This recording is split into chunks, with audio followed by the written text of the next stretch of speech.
Watch this. Separating fact from what usually ends up on social media as fiction. Why sharing those questionable posts is doing more harm than good. What happens when the protests are over, when the cameras stop rolling? Why this Boise City Councilwoman says that's when the need for unity is greatest. And with an election done entirely by mail, there are questions about fraud. Ahead of tomorrow's results, we take a look at Idaho's record of voter fraud and why county clerks are confident that the vote is legitimate. Welcome to the 208 today. I'm Kim Fields. Brian Holmes has the week off. After a weekend of violent protest across the country, we had just two here in Boise on the steps of the Idaho State House and in downtown. And in a time where frustration and anger can often boil over into violence, Idaho, you didn't let that happen. You peacefully protested and with no arrest. As other cities burned, we watched as you exercised your First Amendment right civilly. And take a look at this. Just this morning, flowers left on the steps of Idaho's Black History Museum in Julia Davis Park in Boise. By who? We don't know, but the gesture is what's important. Just another sign of what a great community we live in. And people also left flowers at the Abraham Lincoln statue just outside the Black History Museum. Irene Deely sent us these photos shortly before the flowers and signs were removed. The sign reads, "America will never be destroyed from the outside. If we falter and lose our freedoms, it will be because we destroyed it ourselves." Although it's not the exact quote from Lincoln, the gesture remains the same. And the whole point of protest is to affect change, right? That's why hundreds of people showed up yesterday at the State House. They want to make a difference. But what happens after the protest? Do you go home and carry on with your lives as if nothing's changed? I sat down with Boise City Councilwoman Lisa Sanchez earlier today for what I thought was a very thought-provoking conversation. She is asking all of us to think deeply and seriously about this question. Are you willing to be strong enough to stand up for change when there's not national attention calling for it?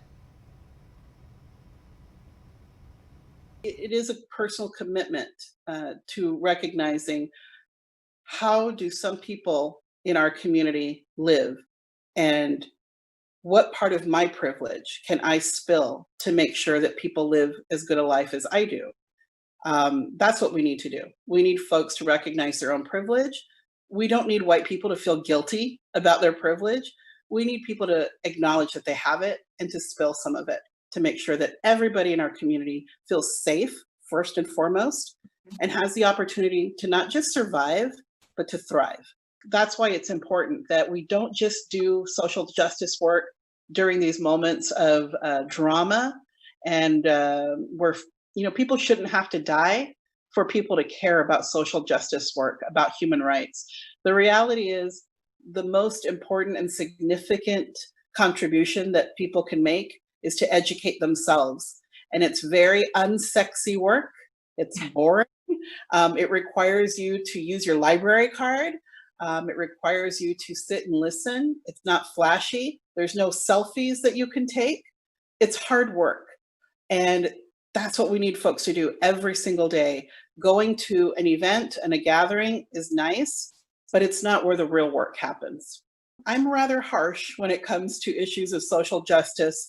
I don't really encourage. Remember when everybody was wearing the pink hats and the safety pins? Where are those hats? Where are those pins? They go by the wayside, correct? They're like trends. And we don't need social justice work to be a trend. We really want it to be a commitment from the heart.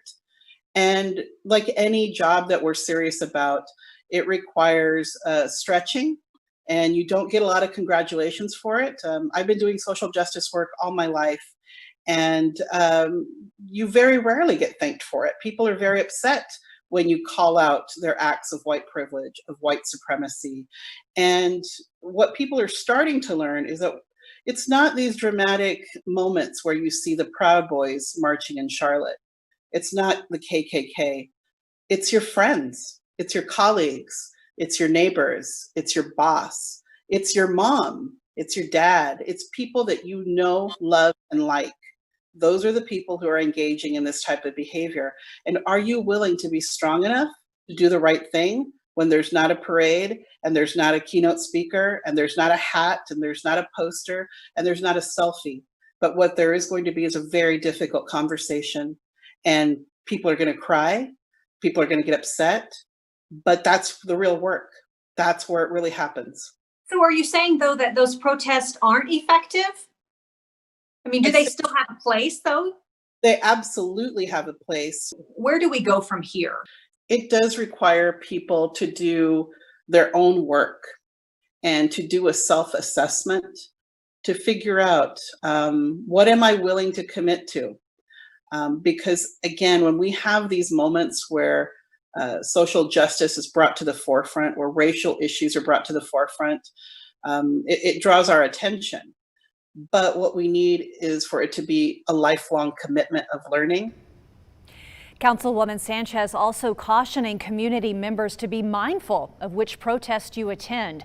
Make sure they're organized by a reputable group to minimize the chance of violence. Sanchez says there is a sunset candlelight vigil mourning Black Lives scheduled for tomorrow night from 8:45 to 9:45 at the Idaho State House steps. Organizers say that this will be a peaceful vigil. As for the protests across the country that have turned violent, in some cases even deadly, is this what the framers of the Constitution had in mind when they guaranteed our right to assemble and to petition the government? What would they be thinking of our nation right now? For that, we turn to Richard Seaman, a constitutional law professor at University of Idaho's College of Law. The framers of the Constitution understood that people collecting and airing their grievances was a really important tool of democracy and of achieving changes in the law that needed to be made.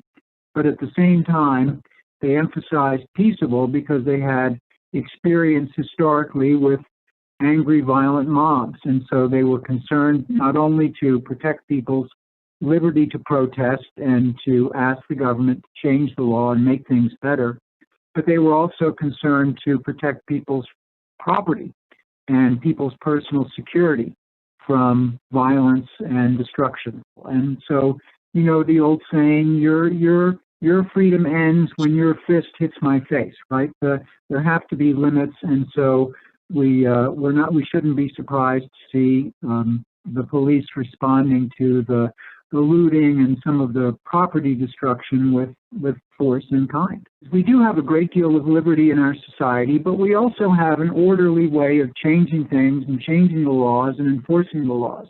So the Constitution is meant to strike a balance. We saw this perhaps most vividly in the civil rights demonstrations during the 1960s under Martin Luther King, but of course he emphasized peaceful protest.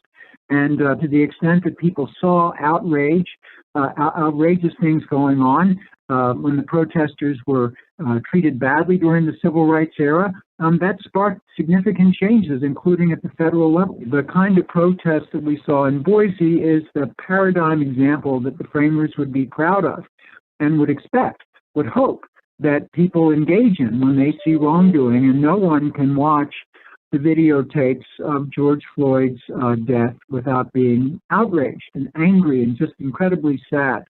And these kinds of events can indeed provide the spark for reform, but it has to be done through peaceful means.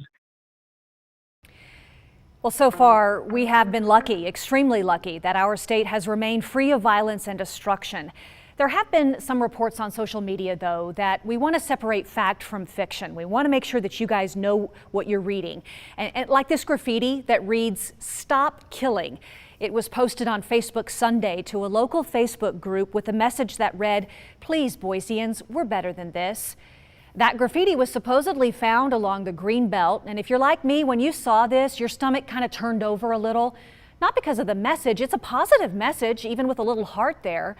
My stomach dropped because I immediately thought to myself, here we go. The vandalism to our beautiful community has started. But the good news, again, fact from fiction, this appears to be a fake picture, at least not taken from here in Boise. We searched for the graffiti ourselves. We didn't find it. The post, by the way, has since been taken down. And we also checked with Boise police. They say the graffiti was reported. They say that graffiti was reported in an alley between Capitol and 8th and Idaho and Bannock, but they cannot say for certain if the graffiti is related to Sunday's protest, and it's not the graffiti that you just saw in that picture. And there's another rumor that's currently circulating on social media, and a lot of you are calling into our newsroom today asking if this is true. That Antifa, or the group that President Trump recently called a domestic terrorist group, that they've sent 3 busloads full of people and 1 plane even from Seattle to Boise and surrounding areas, all to cause chaos in Boise.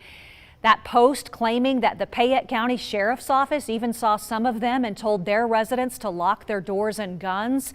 Well, again, we're checking fact from fiction here. In the Payette County Sheriff's Office, they say these rumors are false. They have not verified any of this information, nor have they given specific warnings to residents.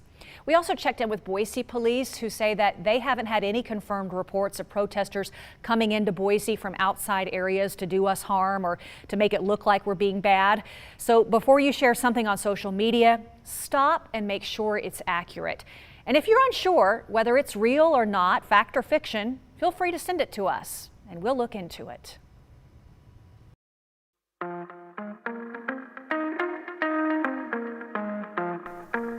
Ahead of Election Day in Idaho tomorrow, we're talking with election officials on the likelihood of mail-in voter fraud actually happening. You can buy a piece of Idaho, but it could cost you a pretty penny. And the 208 text line is open, so grab your phones and text us. The number's on your screen. Make sure to include your name and the hashtag the 208. We'll show you some of your texts on air at the end of the show.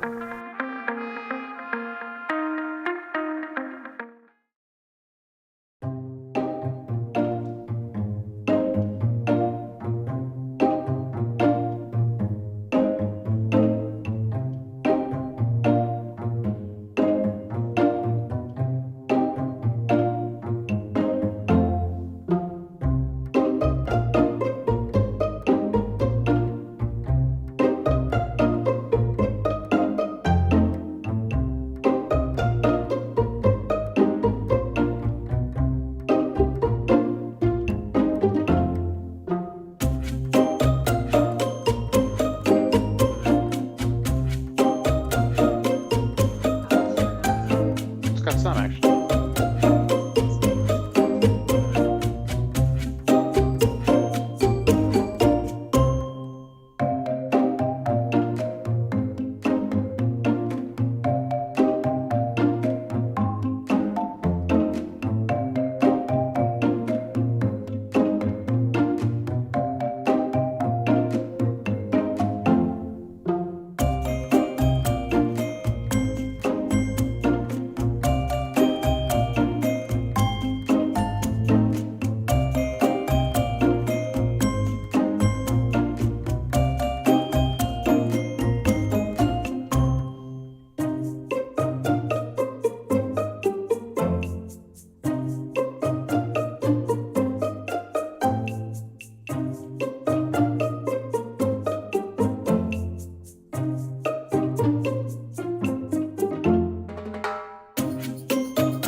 Tomorrow is primary election day, part 2. With the vote by mail system, results for the May primary will be released tomorrow night, June 2nd. To prevent the spread of coronavirus, many states like Idaho are doing an all mail-in vote. And that has caused concerns for some about fraud. So what is Idaho doing to ensure that the election is fair and legitimate? Joe Paris got some answers and explains why Idaho's vote by mail system is different from some other states. So far, we don't have any indications of voter fraud for this election. So far, so good. That's the word from Ada County Clerk Phil McGrain. County clerks across the state are hyper aware of the situation, though, and watching very closely. There are ballots that we have been following up with voters on, so I don't want to indicate that we haven't been looking into anything. We definitely have some where we're reaching out to voters, but so far there's no indication of any fraud. Saying attempted voter fraud never happens in Idaho is untrue, but McGrain says it is extremely rare.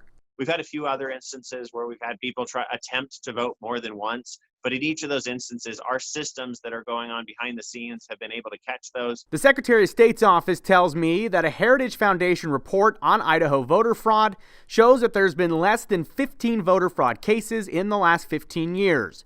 A spokesman tells me that a good portion of those are actually incidental.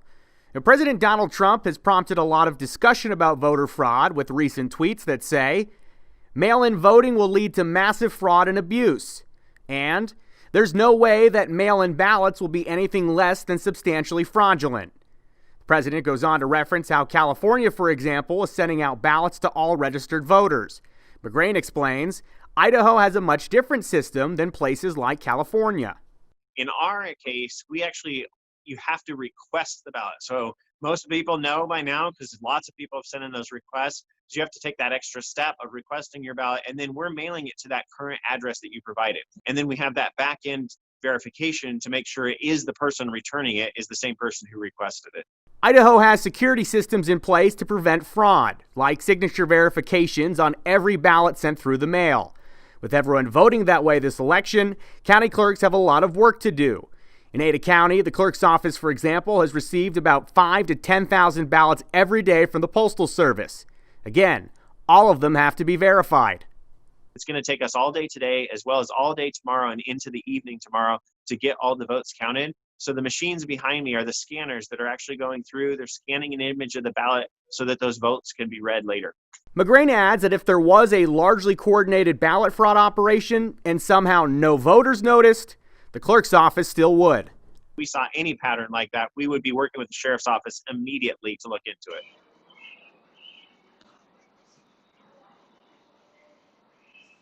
And if you still actually have your ballot, you haven't brought it back yet, do not put it in the mail. It's not going to make it there by tomorrow night. In Ada County, Phil McGrain telling me again, you got to bring that ballot physically to a location. The good news is in Ada County, there's actually a few options where you could bring your ballot tomorrow. Of course, you could bring it to the Ada County Elections Office. You can actually bring it over to the Ada County Courthouse. And new this afternoon for you at CUNA, at Meridian and Eagle City Hall, there will be drop boxes where you can drop off your mail ballot if you did not get it in the mail in time. Kim, again, a lot of those that were sent out late after the delay last week, you might have going to have to, again, physically bring it in today or tomorrow. Okay, Joe, hopefully you don't freeze up on this question I'm about to ask you, but you've done the stories on voter turnout. We've heard both statewide and in Ada County. It's going to be an historic primary given the turnout. So many people are voting. I'm curious, Joe, did Phil attribute that all to this mail-in ballot process? Does he think that's maybe part of the reason why so many people are turning out to vote? Yeah, Phil and I have actually talked about that a few times over the last few weeks. And of course, the accessibility of this election was extremely easy, and there was an extended time frame. Right. He thought, in his opinion, that yes, having the extension, number one, giving people more time to get in the ballot was great. He also says people will request the ballot. We just have to see now how many people actually turn it in. Again, though, as you mentioned, it looks like we will have record numbers, especially for a May primary. Yeah, and some people even go so far as to say, hey, we should make Election Day a national holiday. That way, hopefully, even more people would get to the polls and vote. All right, Joe Paris, thank you.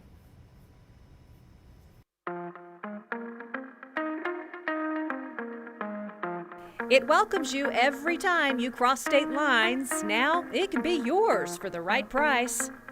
And don't forget, we want to hear from you, whether it's your comments or complaints about today's show or any questions you may have, like, where the heck is Brian? Text us at 208-321-5614. Make sure to include your name and the hashtag the 208. Be careful what you text, though. It could end up on the show.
the first day of June, and I'll say rabbit, rabbit to you for good luck. It's a superstition some of us have.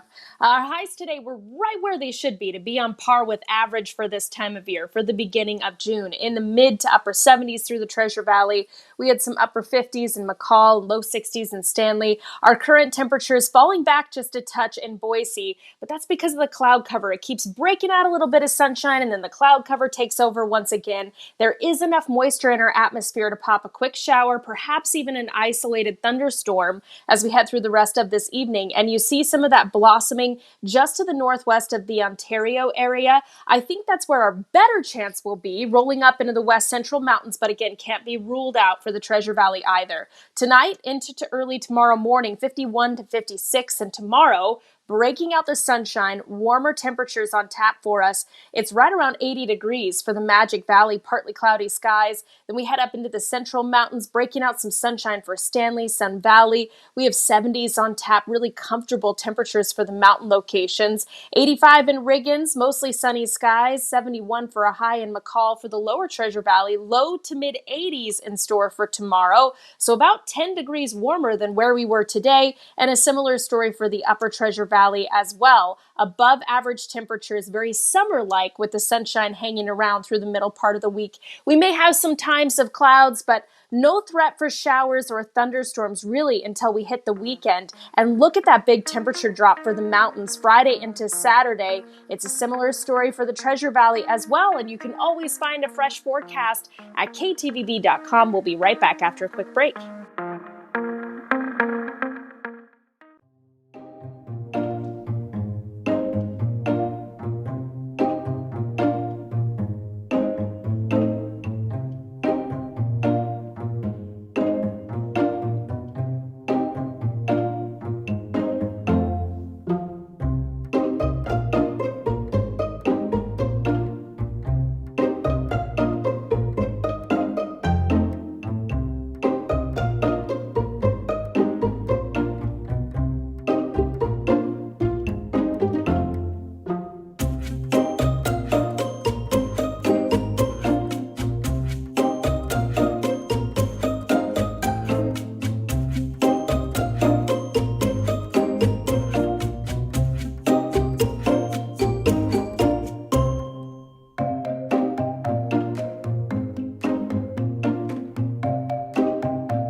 Well, it seems Idahoans just can't get enough of our Idaho signs, especially our road signs.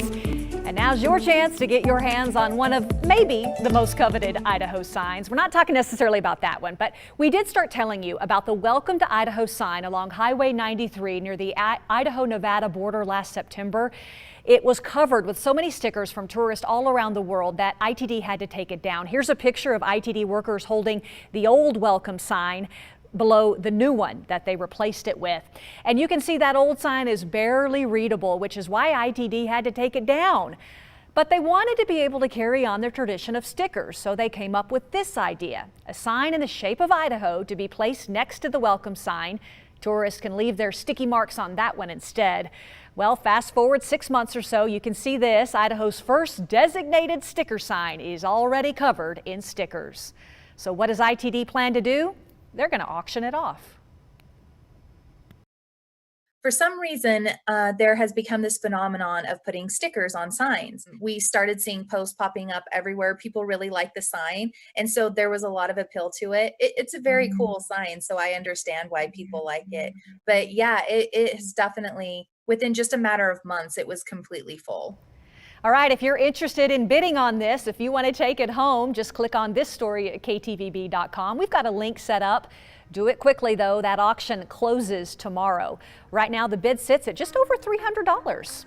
Not too shabby. We'll be right back.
All right, let's take a look at some of your comments. A couple of them talking about my conversation with Boise City Councilwoman Lisa Sanchez. The term white privilege is disgusting. Being white makes me white, not privileged. Being black makes you black, not impoverished. No matter your color, we determine our future individually. No excuses. Arnie and Eagle says, what a well thought out piece, Lisa Sanchez. Thank you for speaking up. Tony in Nampa wants to know, Kim, where's your tie? Mark G says, thanks, Kim, for honoring the 208 and not wearing a tie. And finally, Linda thought that this was funny. Are we going to get it up? Yep, there's me busted with some wings over my head. I got to make sure when I set up my camera shot, it's a little better tomorrow.